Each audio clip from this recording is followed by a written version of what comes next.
This is George Dionne of the Rock is George podcast, and this is a KNAC.com exclusive interview with Alice Cooper guitarist and solo artist, NITA STRAUSS.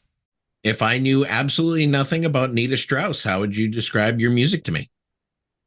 Fun, aggressive, lots of guitars. I definitely hear all that and more on your latest album, The Call of the Void, through Sumerian Records, out now. This album's a little different than your last album. Your last album was all instrumental. This time you have some vocals on this. Was there something that caused this change?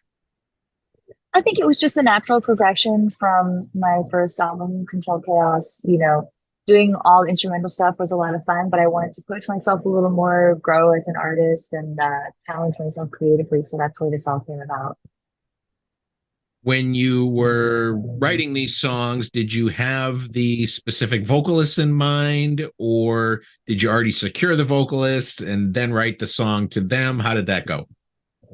It was more of a vibe. We would write something and say, like, hey, this song, let's write something for a powerhouse female vocalist, which could have ended up being Lizzie Hale, it could have been Dorothy, it could have been Lilith Starr.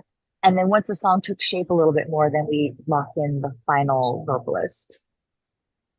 Were you able to meet up with any of these vocalists to do the recording, or was it pretty much file share back and forth? It was mostly remote. I was able to be there for a couple of them. I was there when David Draymond recorded Dead Inside, which was an incredible experience watching somebody like him work. And I was also able to be there when Lilith Starr recorded the vocals for a song called Monster, which came out so cool. It was really fun to be able to be there and be a part of the process, and even put some suggestions in that made it to the final mix. So yeah, it was a lot of fun. You've released a lot of singles from this album. Let's talk of a couple of them. You mentioned the David Draymond on Dead Inside. So let's kind of talk about what inspired the lyrics of that song. Yeah, actually, that was one that David wrote. He wrote all the lyrics and the melody. We gave him a piece of music and he sort of took it and ran with it and made this very, very typical David Draymond-esque vocal melody and lyric for it. Really just inspired, from what David has said in interviews, by the way that people are just bombarded with media and choices and opinions left and right. It can kind of make you feel like you're dead inside at times.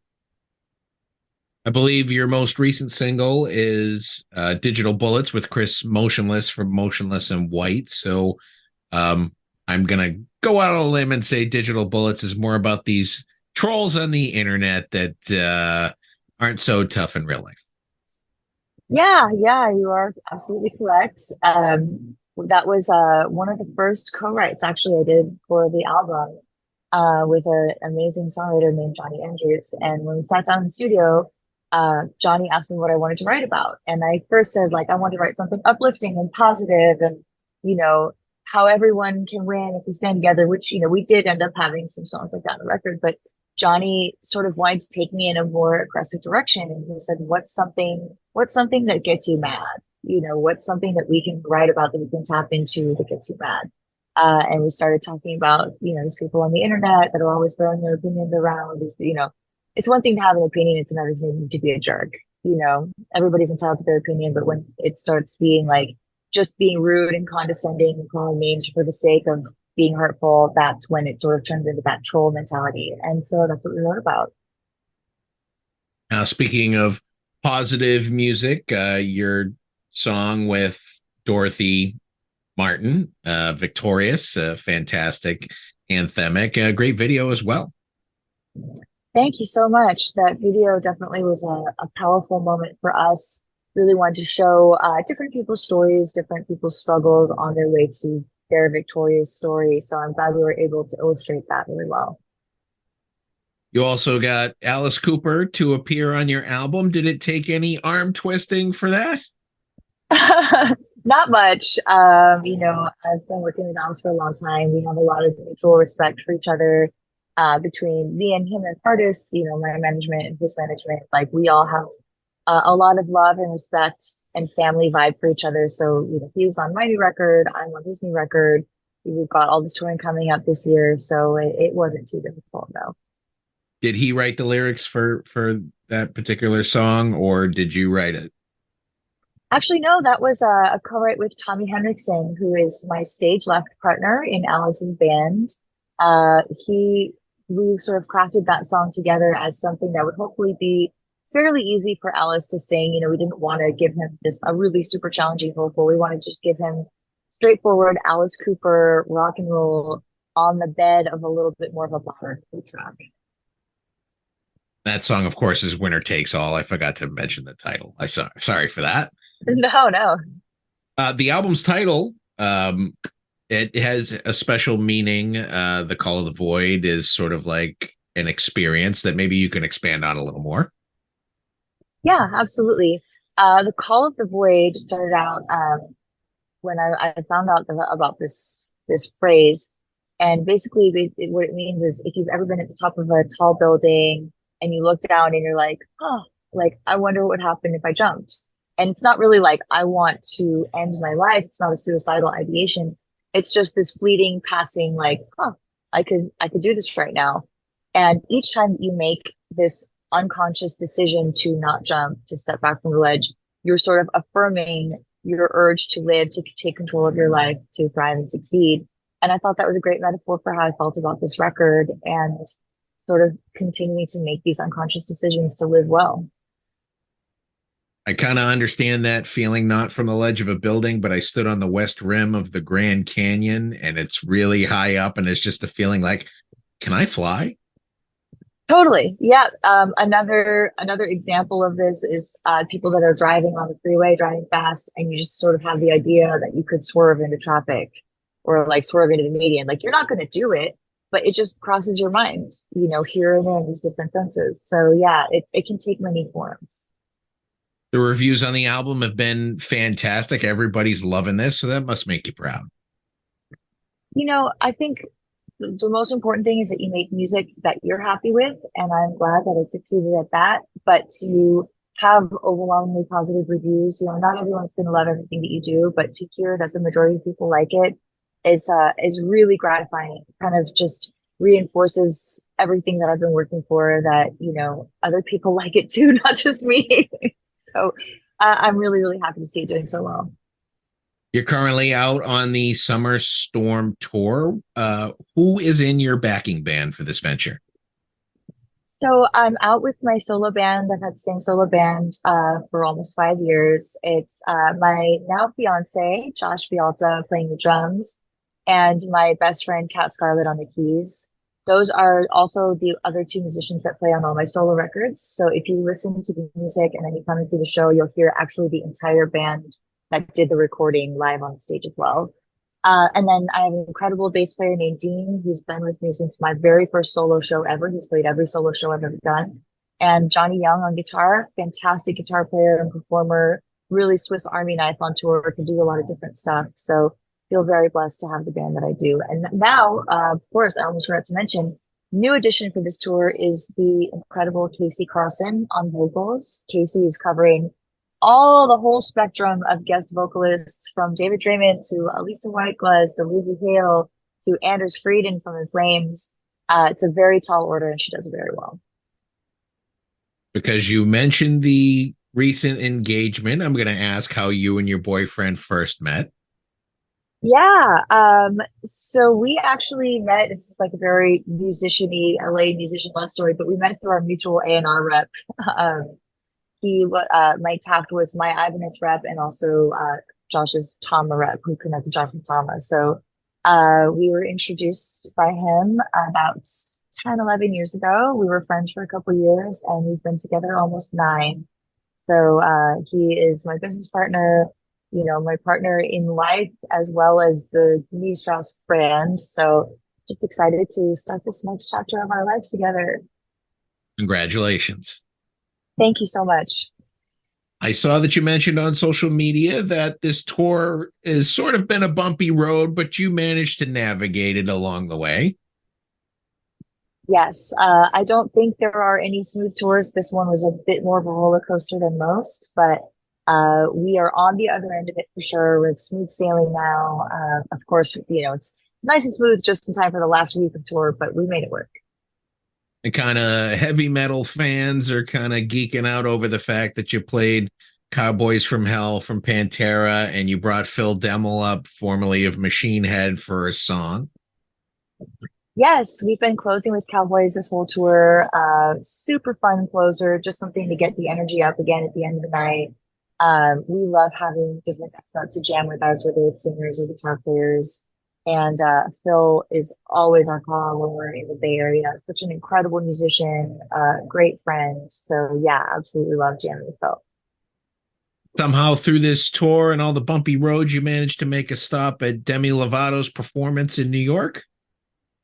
Yes, I played with Demi at the Stone Pony in New Jersey. I love that whole area. I've played in Asbury Park before, but never at the legendary Stone Pony. So great to see Demi and the whole squad. Her show was incredible. So yeah, it was fun to stop in there.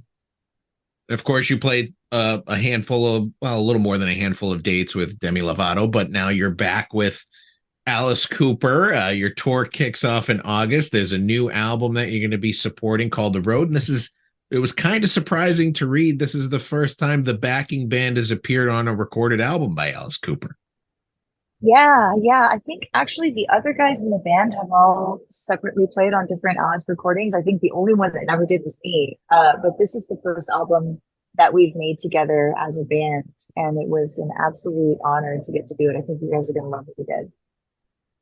Can you talk much about it? I know you got one single out, I'm Alice, but I don't know how much more you could talk about it just yet. Well, yeah, I'm Alice, I think, is a great representation of what the record is going to be like.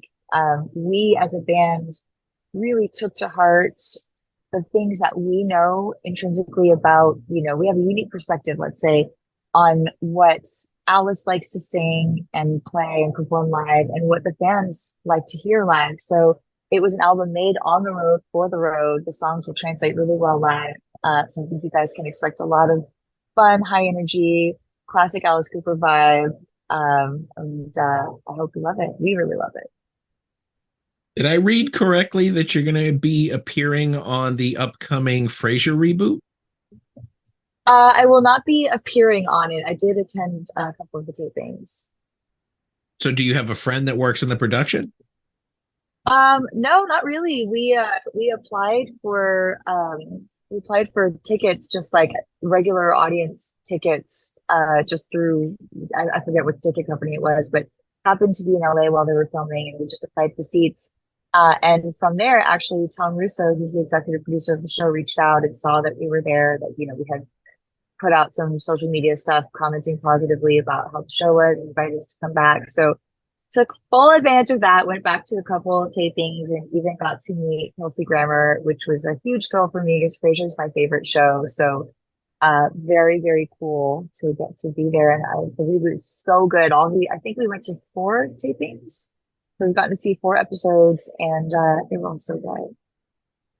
I have it on a constant loop. I just go through, I binge watch Frasier, and then I binge watch Cheers, and I go back to Frasier. I've not done Cheers yet. I think it's long overdue. I've seen every episode of Frasier, 50 or 60 times by now. So maybe it's time I try Cheers. There you go. Back in 2018, you had quite the memorable performance at WrestleMania 34, leading Shinsuke Nakamura down to the ring. I'm a huge wrestling fan, so obviously I had to ask you about this. How did you get this opportunity? So Josh, who is my fiance and of course manager, he's really creative on the management side. He's not ever going to position me in a place that I wouldn't want to be, or doing something or promoting something I wouldn't want to do. He's always sort of focused on, like, what do you like? What kind of stuff do you like? How can we put you in the world that you're excited about? So I love football. We started working with the Rams. I love wrestling. We started working with WWE. He made that connection in 2018, actually the week that we started the Kickstarter for Controlled Chaos. So it was really great timing for us all around, to not only get to work with WWE and have this dream experience, but then also get to put out the announcement for the new record at the same time for what at the time was the new record, Controlled Chaos. It was a really, really great week overall. Would you ever consider getting into the WWE wrestling ring? Absolutely. I would love it. Although I'm still healing up from knee surgery, so I think I'd have to wait a little while. But yes, 100% yes. Well, let's talk a little bit about your fitness. You have a fitness program, NITA STRAUSS Body Shred. What is that all about? Yeah, Body Shred is a fitness challenge, which is essentially aimed at getting our community, the rock and metal community, more involved in health and fitness. I first started becoming passionate about fitness when I got sober in 2018, or I'm sorry, 2015. And I really just decided if I'm going to make this huge change in my life, I want to take better care of myself. And then once I did that, I wanted to sort of pass these lessons and everything that I learned onto our community to maybe help some people that have helped me along the way. So we do a few different fitness challenges. We've done, I think this is number 5 that we're doing right now. We have about 2 weeks left in Body Shred 5. We've done 8-week challenges and 12-week challenges, and the prizes are really cool. They can win one of my signature guitars, an Ibanez Jiva, Marshall amp. This year is really exciting because First Form Supplements has come on board as a sponsor, and they're going to fly 2 of the winners out to their headquarters in Missouri to actually work out with me at their gym, which is a really cool state-of-the-art gym. So it's a fun challenge, fun prizes, great community, and I'm excited to sort of give back a little to the community that's given so much to me. Is there someone in particular that helped guide you in fitness or even in getting sober? Yeah, I mean, it all goes back to Josh. It goes back to my fiance. He's the driving force in a lot of things in my life, which is why he's a part of so many of my answers. But he's been involved in fitness his whole life, and he was the one that sort of started guiding me down that path, encouraging me to get sober when I really, really needed to, and sort of setting me on the first right path towards like lifting safely, the proper technique and all that kind of stuff.